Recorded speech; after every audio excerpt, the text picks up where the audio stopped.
ಸ್ನೇಹಿತರೆ ನಮಸ್ಕಾರ. ನಾನು ಹೊಸಕೋಟೆ ಶಿವಣ್ಣ. ಇವತ್ತೊಂದು ಚಿಕ್ಕದು ಸುಂದರವಾದ ಕತೆ ಎತ್ಕೊಂಡು ಬಂದಿದ್ದೀನಿ. ಈ ಕತೆ ಏನಪ್ಪ ಅಂದರೆ, ಒಬ್ಬ ರಾಜ ರಾಣಿ ಮಗಳದ್ದು ಸ್ಟೋರಿ ಇದು. ಈ ಸ್ಟೋರಿ ಮುಂದಕ್ಕೆ ನೀವೇ ಕೇಳಿ ಅರ್ಥ ಆಗುತ್ತೆ. ಒಂದು ರಾಜ್ಯ, ಆ ರಾಜ್ಯದಲ್ಲಿ ರಾಜ ರಾಣಿಗೆ ಒಬ್ಬ ಮಗಳು. ಆ ಮಗಳು ಏನಪ್ಪ ಅಂತಂದರೆ ಭಾಳ ಸೌಂದರ್ಯವತಿ ಮಗಳು. ಆ ಸೌಂದರ್ಯ ಅಂದರೆ 20 ರಾಜ್ಯದಲ್ಲೂ ಅವಳೊಬ್ಬಳೇ ಸುಂದರವಾಗಿದ್ದಿದ್ದು. ಅವಳಿಗೇನಪ್ಪ ಅಂತಂದರೆ ದುರಹಂಕಾರ, ನಾನೇ ಅತಿ ಸೌಂದರ್ಯವತಿ, ನನಗಿಂತೂ ಇನ್ನೂ ಯಾರೂ ಇಲ್ಲ ಅಂಥೇಳಿ ಭಾಳ ದುರಹಂಕಾರ ಆಕೆಗೆ. ಈ ರಾಜ ರಾಣಿಗೂ ಅಷ್ಟೇ, ಅವ್ರಿಗೂ ನಾವೇ ರಾಜರು, 20 ರಾಜ್ಯಕ್ಕೆ ನಾನೇ ರಾಜ ಅಂಥೇಳಿ ಅವನಿಗೂ ದುರಹಂಕಾರದಿಂದ ಮೆರಿತಾ ಇರ್ತಾರೆ. ಸರಿ, ಮರಿತಾ ಇರಬೇಕಾದ್ರೆ ರಾಜಭಾರ ಆಳ್ತಾ ಇರ್ತದೆ. ಸರಿ, ಆ ಹುಡುಗಿಗೆ ಇನ್ನೇನು ಮದುವೆ ಮಾಡೋಂಥ ಏಜ್ ಬರ್ತದೆ. ಮದುವೆ ಮಾಡೋ ಏಜ್ ಬಂದಾಗ ಏನಾಗುತ್ತೆ ಅಂದರೆ ಸ್ವಯಂವರ ಮಾಡ್ತಾರೆ. ಸ್ವಯಂವರ ಮಾಡಿದಾಗ ಒಂದೊಂದು ಸಾರಿ ಸ್ವಯಂವರಕ್ಕೆ 100 ಜನ ಬರ್ತಾರೆ.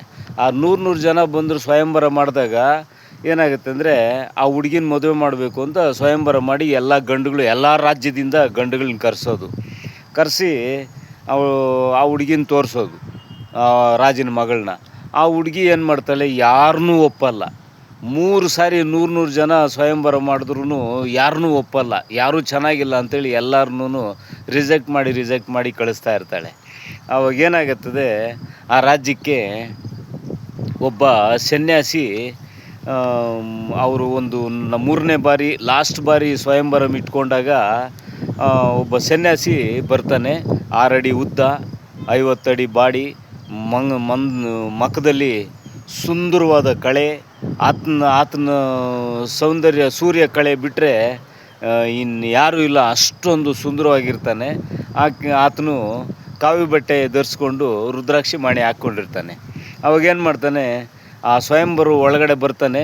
ಒಂದು ಕುರ್ಚಿ ಇರ್ತದೆ, ಆ ಕುರ್ಚಿ ಮೇಲೆ ಬಂದು ಕುಂತ್ಕೊಂಡಾಗ ಆ ಹುಡುಗಿ ಏನು ಮಾಡ್ತಾಳೆ, ಆ ಸನ್ಯಾಸಿನ ನೋಡ್ತಾಳೆ.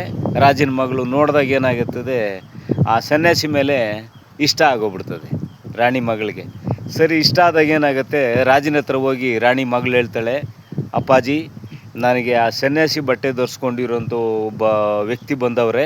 ನನಗೆ ಆ ವ್ಯಕ್ತಿನ ನಾನು ಮದುವೆ ಮಾಡ್ಕೊಳಕ್ಕೆ ನಾನು ಸಿದ್ಧವಾಗಿದ್ದೀನಿ. ಭಾಳ ಸುಂದರವಾಗಿದ್ದಾನೆ, ನನಗೆ ತಕ್ಕದ್ದ ಜೋಡಿ ಆತನ ಮಾಡ್ಕೊಳ್ತೀನಿ ಅಂತೇಳ್ಬಿಟ್ಟು ರಾಜನಿಗೆ ರಾಣಿ ಮಗಳು ಹೇಳ್ತಾಳೆ.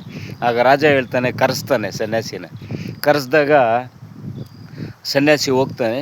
ಸರಿ, ಏನು ಮಹಾರಾಜರೇ ಅಂತೇಳಿ ಸನ್ಯಾಸಿ ಕೇಳ್ತಾನೆ. ನನ್ನ ಮಗಳು 3 ಸಾರಿ 300 ಜನನ ಸ್ವಯಂವರ ಮಾಡಿ ಯಾರನ್ನೂ ಒಪ್ಪಲಿಲ್ಲ.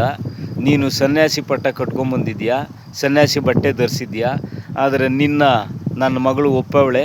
ಆ ಸನ್ಯಾಸಿ ಬಟ್ಟೆನ ತೆಗೆದು ನೀನು ನನ್ನ ಮಗಳಿಗೆ ತಾಲಿ ಕಟ್ಟಿ ಅವಳಿಗೆ ಗಂಡನಾಗಬೇಕು ಅಂತೇಳ್ಬಿಟ್ಟು ರಾಜ ಹೇಳ್ತಾನೆ.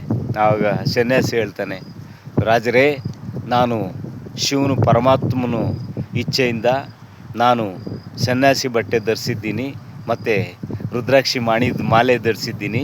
ಅದರಿಂದ ಯಾವುದೇ ಕಾರಣಕ್ಕೂ ಯಾವ ಮಣ್ಣು ಯಾವ ಹೆಣ್ಣು ಮದುವೆ ಆಗಲ್ಲ ನಾನು ಅಂಥೇಳಿ ಹೇಳ್ತಾನೆ. ಯಾರು? ಸನ್ಯಾಸಿ ಹೇಳ್ತಾನೆ ರಾಜರಿಗೆ. ಆಗ ರಾಜರು ಹೇಳ್ತಾರೆ, ಇಲ್ಲ, ನೀನು ಆಗಲೇಬೇಕು.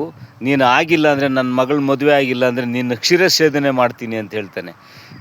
ರಾಜ ಮಹಾರಾಜರೇ, ನೀವು ಸಾಕಷ್ಟು ರಾಜ್ಯಕ್ಕೆ, ಸಾಕಷ್ಟು ಪ್ರಜೆಗಳಿಗೆ ಸಹಾಯ ಮಾಡುವಂಥ ವ್ಯಕ್ತಿಗಳು ನೀವು. ಒಬ್ಬ ಪ್ರಜೆ ಏನು ಹೇಳ್ತಾನೋ ಅದನ್ನು ಮಾತ್ರ ನೀವು ಕೇಳಬೇಕು. ಪ್ರಜೆ ಮಾತನ್ನು ಬಿಟ್ಟು ನೀವು ಮುಂದುವರಿಯೋಕ್ಕೆ ಹೋಗಬಾರ್ದು.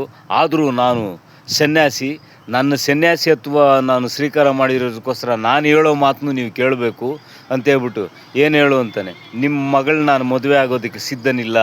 ನಿಮ್ಮ ಮಗಳಿಗೆ ನಾನು ಅನ್ನೋ ಅಹಂಕಾರ, ದುರಹಂಕಾರ ತುಂಬಿಕೊಂಡಿರೋದ್ರಿಂದ ನಿನ್ನ ಮಗಳನ್ನ ನಾನು ಮದುವೆ ಆಗೋಕ್ಕಾಗಲ್ಲ ಅಂಥೇಳಿ ರಾಜರಿಗೆ ಸನ್ಯಾಸಿ ಹೇಳ್ತಾನೆ. ಆವಾಗ ನನ್ನ ಮಗಳನ್ನೇ ದುರಹಂಕಾರಿ ಅಂತೀಯ, ಹಿಂಗೆ ಅಂತೇಳಿ ಬಾಯಿಗೆ ಬಂದಂಗೆ ಮಾತಾಡ್ತೀನಿ, ನಿನ್ನ ಶಿರಚ್ಛೇದನೆ ಮಾಡ್ತೀನಿ ಅಂತ ಹೇಳ್ತಾನೆ.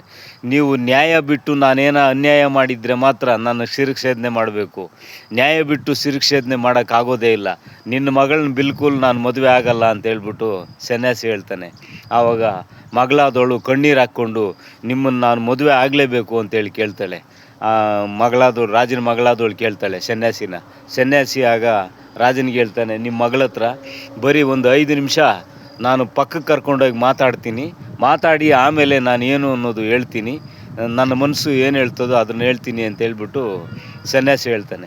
ಆಗ ಒಂದು ರೂಮ್ ಒಳಗಡೆ ಕರ್ಕೊಂಡೋಗಿ ನೋಡು, ನನ್ನ ಶರೀರನ ಈ ರಕ್ತ ಮಾಂಸ ಇರೋದ್ರನ್ನ, ಈ ಬಣ್ಣನ, ಈ ಸೌಂದರ್ಯ ನೋಡಿ, ಸೌಂದರ್ಯಕ್ಕೋಸ್ಕರ ನೀನು ಆಸೆ ಪಡ್ತಾ ಇದೆಯಾ, ನಾನು ಅನ್ನೋ ಅಹಂಕಾರ ನಿನ್ನಲ್ಲಿ ಜಾಸ್ತಿ ಇದೆ, ನೋಡು ನನ್ನ ಅಂತ ಹೇಳ್ಬಿಟ್ಟು ಪೂರ್ತಿ ಸ್ಕೆಲಿಟಾನ್ ಪೂರ್ತಿ ಎಮ್ಕೆಗಳಾಗಿ ನಿಂತ್ಕೊಂಡಾಗ ಈ ಎಮ್ಕೆಗಳು ನೀನು ಇಷ್ಟಪಡ್ತೀಯ, ನೀನು ಇಷ್ಟಪಡೋಕ್ಕಾಗತ್ತೆ, ಮದುವೆ ಆಗೋಕ್ಕಾಗತ್ತೆ ನೀನು ಅಂತ ಕೇಳಿದಾಗ ಅವಳಿಗೆ ದಿಗ್ಭ್ರಮಣೆ ಆಗಿಬಿಟ್ಟು ಭಯ ಹುಟ್ಟುಬಿಡ್ತದೆ, ಏನು ಇವ್ನು ಹಿಂಗಾಗೋಗ್ಬಿಟ್ಟ ಅಂತೇಳಿ.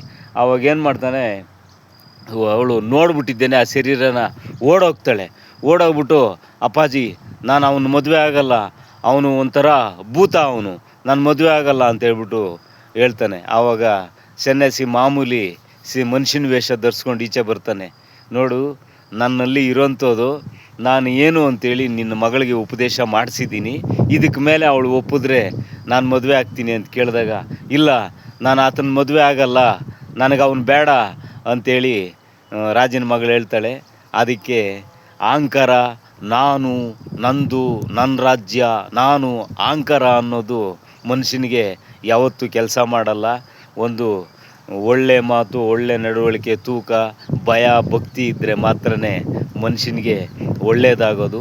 ನಾನು ಅನ್ನೋ ಅಹಂಕಾರ ಇರಬಾರ್ದು ಅಂಥೇಳಿ ಸನ್ಯಾಸಿ ರಾಜನಿಗೆ ಹೇಳ್ಬಿಟ್ಟು ಹೊಂಟೋಗ್ತಾನೆ. ಆವಾಗ ರಾಜನು ಕೇಳ್ತಾನೆ, ಏನಾಯ್ತಮ್ಮ ಅಂತೇಳಿ. ಅವನು ದೇವಪುರುಷ, ಅವನಲ್ಲಿರೋ ಶಕ್ತಿ ಭಾಳ ಭಯಂಕರವಾಗದೆ ಅಪ್ಪಾಜಿ, ನಾನು ಅವನ ಮದುವೆ ಆಗೋಕ್ಕಾಗಲ್ಲ, ಬೇಡ, ಆತನ್ನ ಬಿಡುಗಡೆ ಮಾಡಿ ನೀವು ಕಳಿಸ್ಬಿಡ್ರಿ, ಯಾವುದೇ ಕಾರಣಕ್ಕೂ ಶಿರಚ್ಛೇದನೆ ಮಾಡ್ತೀನಿ ಅಂತ ಹೋಗ್ಬೇಡ್ರಿ, ಇದು ಮಹಾಪಾಪ ಕರ್ಮ ಆಗುತ್ತೆ, ನಮ್ಮ ರಾಜ್ಯ ಉಳಿವಾಗೋದು ಕಷ್ಟ ಆಗುತ್ತದೆ, ಆತನು ದೇವಪುರುಷನು ಅಂತೇಳಿ ಮಗಳು ರಾಜನಿಗೆ ಹೇಳಿ ಸುಮ್ಮನೆ ಆಗುತ್ತಾರೆ. ರಾಜಭಾರ ಮಾಡ್ತಾ ಇರ್ತಾರೆ. ಅವಳಿಗಿನ್ನೂ ಯಾವುದೇ ಮದುವೆ ಆಗಲ್ಲ. ಇಷ್ಟು ಹೇಳ್ತಾ ನಾನು ಈ ವಿಡಿಯೋ ಮುಗಿಸ್ತೀನಿ. ನಮಸ್ಕಾರ.